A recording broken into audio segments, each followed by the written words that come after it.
Annie, bonjour, hello.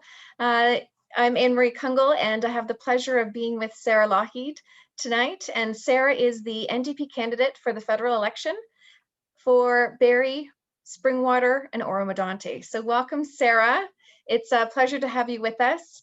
And I'm looking forward to having a conversation with you about why you got involved in the federal election, how the campaign is going, and then looking at some next steps for you. And before I do that, I just want to reference the work of the Women's Advocacy Council. So I'm here as a representative member of that council across Simcoe County, and we are interviewing all women who are running in the federal election across Simcoe County.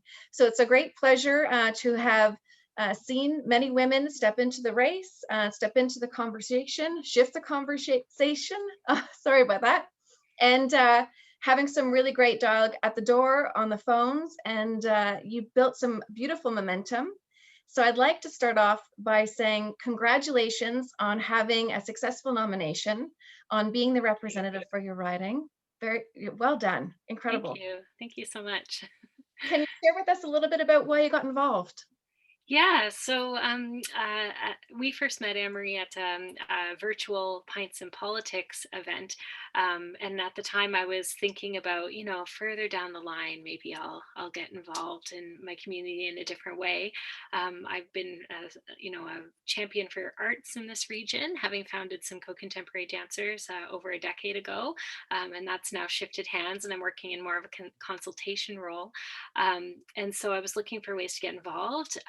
And not many people know this, but it's come out during this campaign, is that when I went to York University for my undergrad and then a master's in dance, at the time I applied to my undergrad, I also applied to political science and was accepted, but decided, since dance is a young person's game, that I would do that. And I mean, to me, there's nothing more political than moving your body in space. And so making art to me has always been about community building, and in that sense, it is political, but in a different kind of way.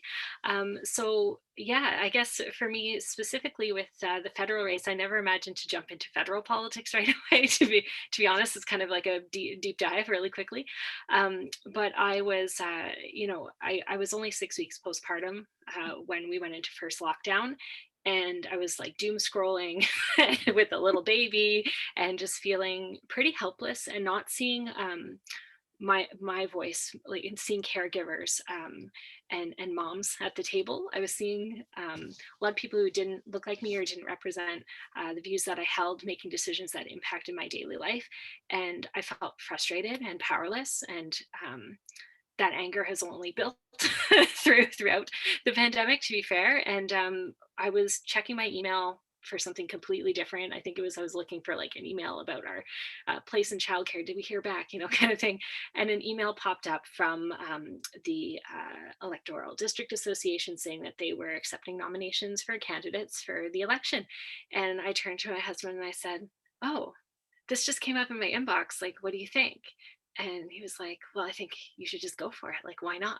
And I was like, "Yeah, Amazing. why not me? Like, I could do this. I'm going to at least try." And then we have, if there's other candidates, then that's fine. But I'll do the work and I'll get my name in and I'll get this nomination package done and see how it all goes. And sure enough, here I am. That's So, fantastic. yeah. And it's interesting because I'm trying to advocate around, getting more women involved in politics. And I've been reading a lot about, the research out there saying women need to be asked, they need to be asked multiple times. So it's very interesting too around how much that is true for someone that's in the space of running a campaign. And for you, it sounds like it was a very quick contemplation to action, where you're like, of course, why not me? Like, Yeah. there's no barriers to that decision making then for you around having to be coached or asked in that space. So Yeah. yeah, I so think part of it too is a little bit, I'll just be honest, a little bit of naivety on my part of knowing like what it would entail and if I could balance it and be a mom and like how that would all look. And I just committed to figuring that out as I went along, because I don't need to be perfect. I can Mhm. just be bold and take a step forward and figure out the rest. Why not? Everyone else does it that way. I don't need to pretend that I know everything and jump in. I can learn as I go. And also, from the beginning, I've been really committed to centering my motherhood and centering my role as a caregiver in how the campaign unfolds. So my team has been really supportive of like helping schedule meetings and pushing back on timelines for different meetings or events, talking about like in detail about COVID protocols about events because I have an unvaccinated baby, right? In terms of Yes. COVID vaccine, everything else up to date, COVID vaccine. But just really making sure that we're centering for all of us our well-being first inside this campaign, and bringing that forward as a team, so that we're not running ourselves ragged, and we're doing this in a way where we can have fun with it and learn from each other and make it a positive experience. And so that's been really enjoyable about the process so far. And yeah, I mean, so far, I mean, we're so close to election day. It's coming up It fast, is. but it doesn't just end on election day. There's things to do afterwards as well. So and it's been really wonderful to meet people in the community, in particular with the team helping on the campaign, who I knew or had met once or twice, but didn't know what a great working relationship I would have with them, Mhm. because we weren't they I was focused more on art specific initiatives. So to meet them has been really awesome. Yeah. Fantastic. Well, there's beautiful things too about, just being bold, right? And saying, I'll learn it along the way. I'll find the right people along the way. There's really beautiful moments around those experiences where you don't feel that you're so, confined to a process, I guess, that drives you, that you can actually be your own person in it And and explore what you want to explore. And yeah, and I'd say I'm really been really surprised by the transferable skills from being a professional artist Mhm. and being a politician. So there's a performative aspect, obviously. Here I am in an interview. But beyond that, like the nomination package felt like preparing a grant report. Like you got to get a bio ready, you got to get your CV, you got to get people on board with your decision, you got to get there's all of these elements that come into place with that, and talking to people about ideas you're excited about, like Mhm. all of these things. Didn't feel too far removed. Even creating spreadsheets to understand like who's volunteering and picking up signs, like, is no different than creating a similar spreadsheet like that for a performance event. So I've been pleasantly surprised by the amount of transferable skills. So it's felt a little bit like home, even though the category is different, I guess. Oh, that's fantastic around, the analogy of how it's transferable for you too, and coming from the arts and that lens with it. What would you share with those thinking about running or thinking about supporting a campaign in an upcoming election, maybe in the next federal or the upcoming provincial, but specific to the federal process? Is there anything that you think is really important in reflection to share with others that might consider it, about what you should know when you're getting involved in even that application process and what it takes to get prepared to put um, yourself forward? Yeah, so with our nomination packages for the party, it required things like updated CV, bio, understanding what aspects of your roles in the community are transferable or would be considered political activity. So Mhm. whether that's roles on a board, or membership with advocacy organizations, or so kind of being able to pick apart those experiences within your work experience. And then on more of a personal note, like, be ready to try and have a thick skin Mhm. around social media in Are you particular. finding that a lot? It hasn't been as bad as I had thought, but on Twitter is not a nice space, and I'd been off that platform for a very long time, and so going back onto there's definitely people who feel like it's okay to bully, Mhm. um, and talk about things that aren't policy, and make it personal, but not like enough that you can actually report them. They're just being mean, And so that I mean, to be honest, there were a couple things like that kind of like knocked me down for a couple days.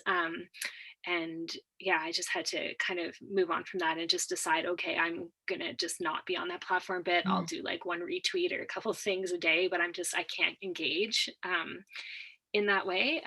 Yeah, so that's been really challenging. I didn't really anticipate that, to be Yeah. fair. Um, yeah, so that was a bit of a surprise to me. So It's be disappointing, but it is there, right? Like it's good yeah, for, yeah, yeah, around what are the boundaries you have to set? What are the ways in which you operate and where do you spend your time? Because those things can really take you out of your focus. They yeah, can be draining and personal and really not what the campaign is about and not what no, you're about, right? Um, exactly, yeah. yeah. Ugh, So yeah, and but overall, I think be prepared for late nights, be prepared for unreasonable media request deadlines. Like, here's 17 questions. We would like them by 3 p.m. But we aren't going to say we want them by 3 p.m. in the first email. We'll tell you at 2:30 that we need them at 3 p.m. yes, No, I'm joking. I'm exaggerating, but it is, obviously, but there's yes, like, and I used to work in publishing. I worked for the Dance Current, Canada's dance magazine, but magazines is different than dailies, right? Obviously, in terms of turnaround and deadlines. But so I understand the like need to get things to your editor and so on. But yeah, a lot of late mm, nights responding to questionnaires, preparing answers for questionnaires you get from 40 different people that are the same questionnaire. So things like that, just like knowing how to manage my time with that in that regard has been mhm, a challenge, but not unfamiliar to academics or late grant deadlines for art projects and so on. So it's true.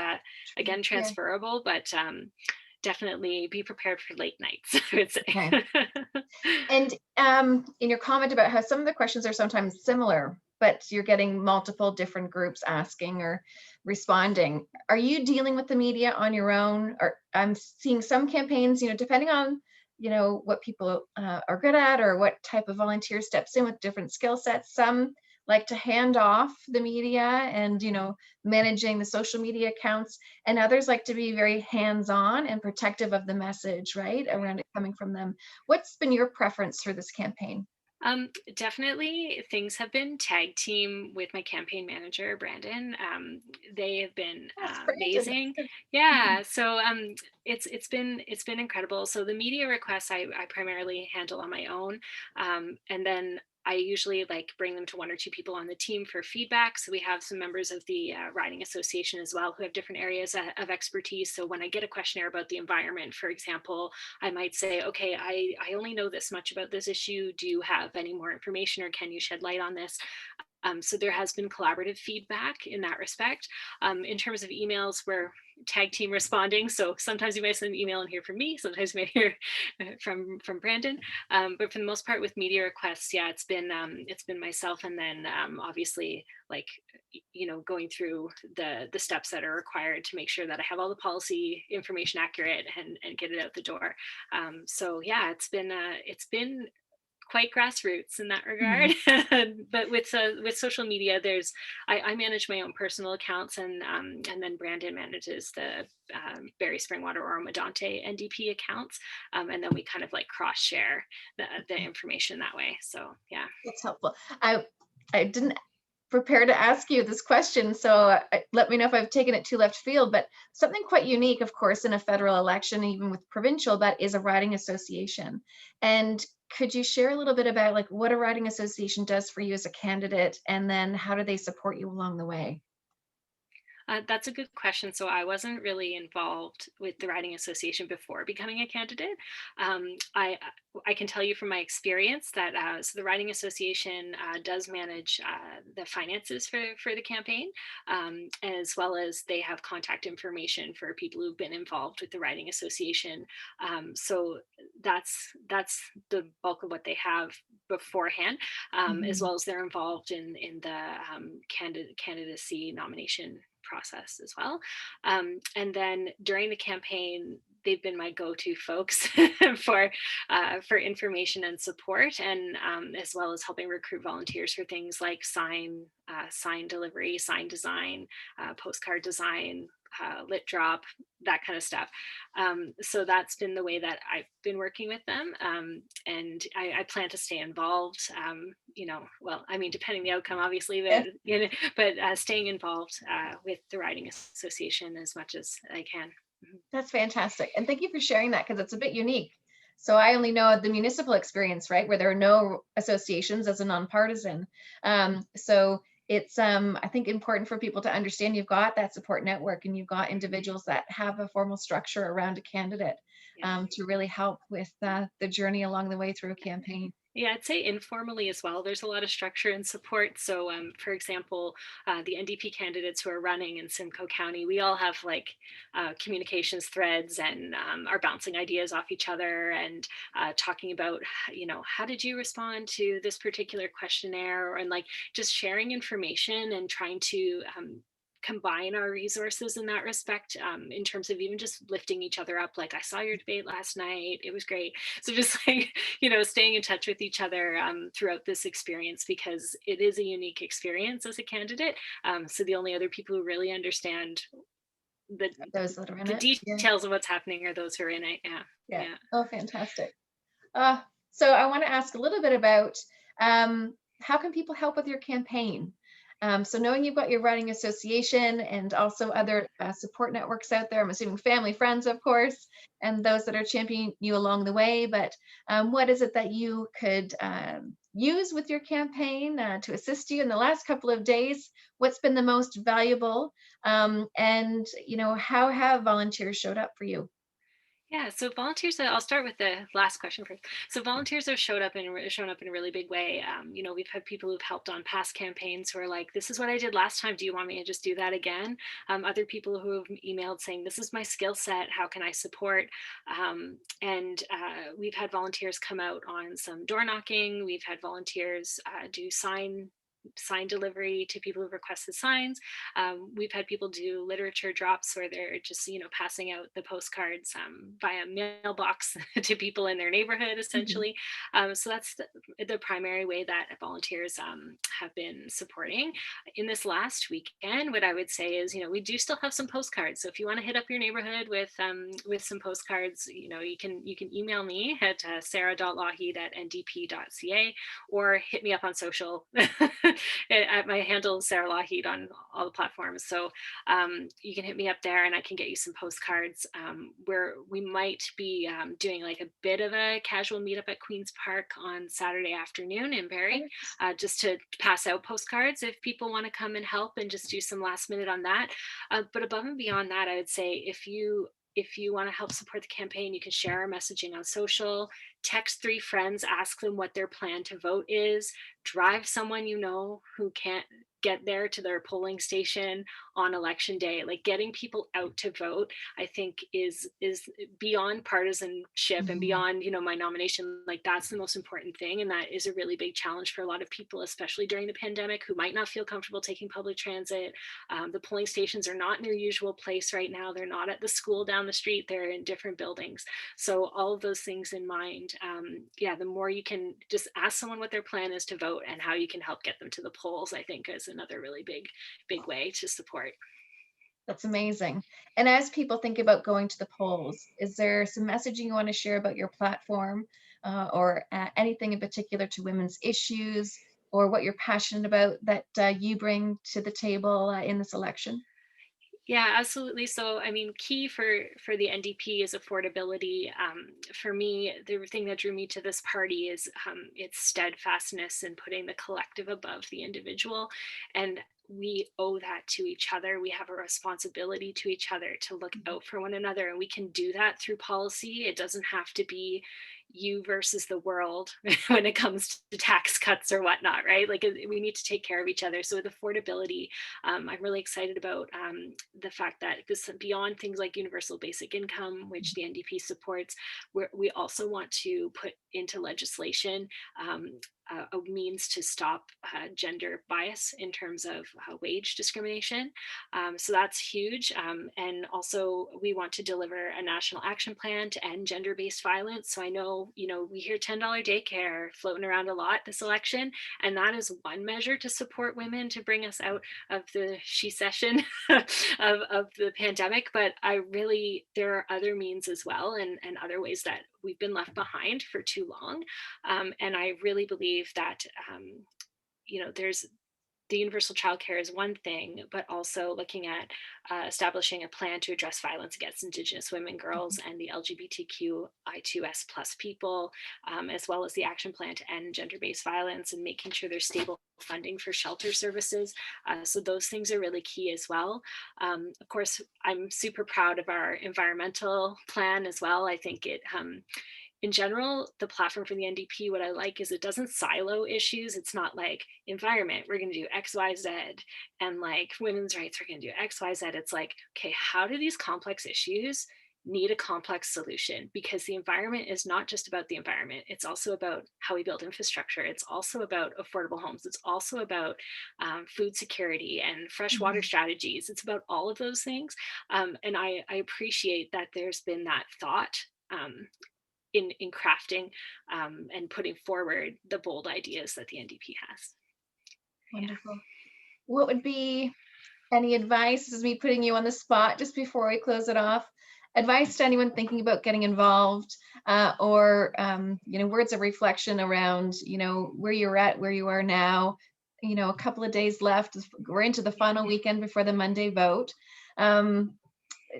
It's exciting to see you run this campaign with and all the other women candidates in Simcoe County, but you're doing a great job on the campaign, but you are inspiring and an inspiring woman in this space. And what would you, if you had the opportunity to kind of share some wisdom with others, what would you say? I'd say give it a shot. If you're thinking about it, just try and know that there are people in your network who you haven't even met yet who will support you. That's what I've really found. The number of friends I've made on Facebook during this campaign of people just saying like, if you need me to watch your kid while you go to a thing, like I'll help. So it's just been really eye-opening. And beyond learning about politics or putting your name out there for an issue, I think one of the beautiful things about this has been getting to learn my community better and meeting people and getting in touch with organizations that I wouldn't have known existed if I hadn't done this. So I feel like I'm richer for that. And that's, this experience, regardless of the outcome on Monday, I'm thankful that I chose to do this and just took a leap. And now I'll know what to expect. But better still, if someone else is ready to jump in, I'll be there to help, and I'll know what ways I can help. Like, this worked for me when I was doing signs, or this helped with volunteer coordination. Like, the more people we have who try and put their name forward, the more people have the experience to help support the next person, right? So what I'm saying is also to like, you will find allies, and I've found that not just within the NDP party, but also the other women running. Yeah, we keep saying we're not running against each other, we're running for our region. And it's been refreshing to know that I'm like, no, I'm not the only one on the ballot who identifies as woman. And this is so great to know that we've moved forward as a region and have strong candidates. So.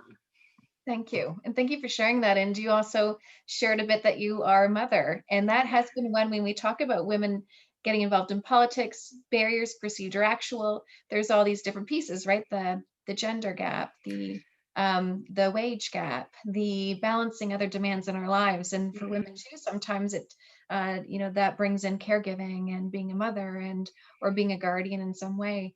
And do you want to share anything about, you as a young mom, if I can use young mom as a reference, with a young child, getting involved in this amazing opportunity, but one that has its own demands?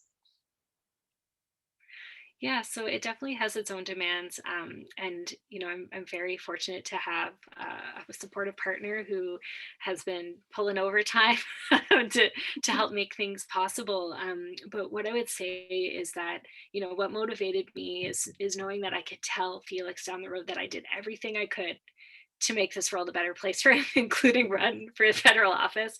And just the things that he's learning. Like, I have a little video of him where, I was like, where do we go in the car today? And he's like, vote. So it's like, it's just exciting. Or he'll hit my sign on the lawn and be like, mama, and so it's exciting to know that he knows, or to some extent knows, that I'm doing something to help the community. And, you know, as challenging as it is, I think as moms, we have a right to be protective of our time. You know, I've seen other candidates push back and say like, oh, I can't do 12:30. Can we move the entire event to another time? And I didn't think I had permission to do that.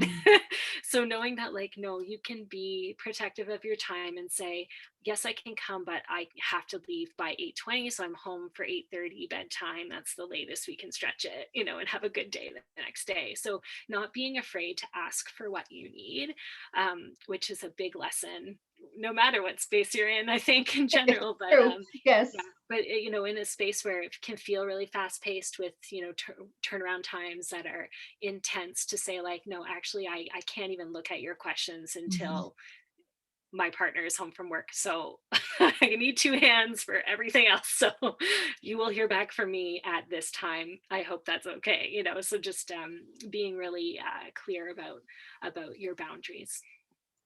Thank you for sharing that. And I think those are the really important messages for women to hear about that, right? How you kind of identify what you need, ask for what you need, but also share about, you know, where your boundaries are in that. And yeah. Oh, you're so inspiring, Sarah. I wish you all the best in this campaign. Thank you. Thank you for stepping into it. I think it's just great to see so many really strong, passionate female leaders that are in this and actually having really great dialogue at the door, and are actually, I would say, very powerful voice in some of the debates I've seen. And so I think, you know, the platforms are getting out there, the message is getting out there. Voters have a lot to look forward to on Monday. And on that, I'll let you close with anything else you'd like to share around encouraging to get out the vote, reminding again everyone where to find your social or how to connect with you. And as you highlighted too, I mean, these are family conversations, right? So share it with your family, knock on a neighbor's door, help get people out to vote on Monday. And Sarah, with that, you know, how best again can individuals get in touch with you if they'd like to? Well, on email, I'm at sarah.lochhead@ndp.ca, or on Instagram, Twitter, and Facebook at Sarah Lochhead. You can also connect with our local riding association at BSOM NDP. So BSOM NDP or BSOM New Democrats on Facebook and Instagram and Twitter as well. I would say too, if you haven't gotten your voter's card or you're not sure where you're voting, you can also take a look at the site howyouvote.ca. It was the site that was put together by the NDP that has some really quick Q&As to direct you to the appropriate pages on Elections Canada to find the information that you need to get out there. So yeah, if you haven't gotten your card in the mail, that's okay. You can still go vote. Wonderful. Important messaging. Oh, thank you so much. On behalf of the Women's Advocacy Council of Simcoe County, congratulations for being the candidate for NDP for BSOM. Good luck on Monday. Have a great campaign and lots to celebrate along the way. So well done, and my deep respect and gratitude for you stepping into the race. Thank you very much.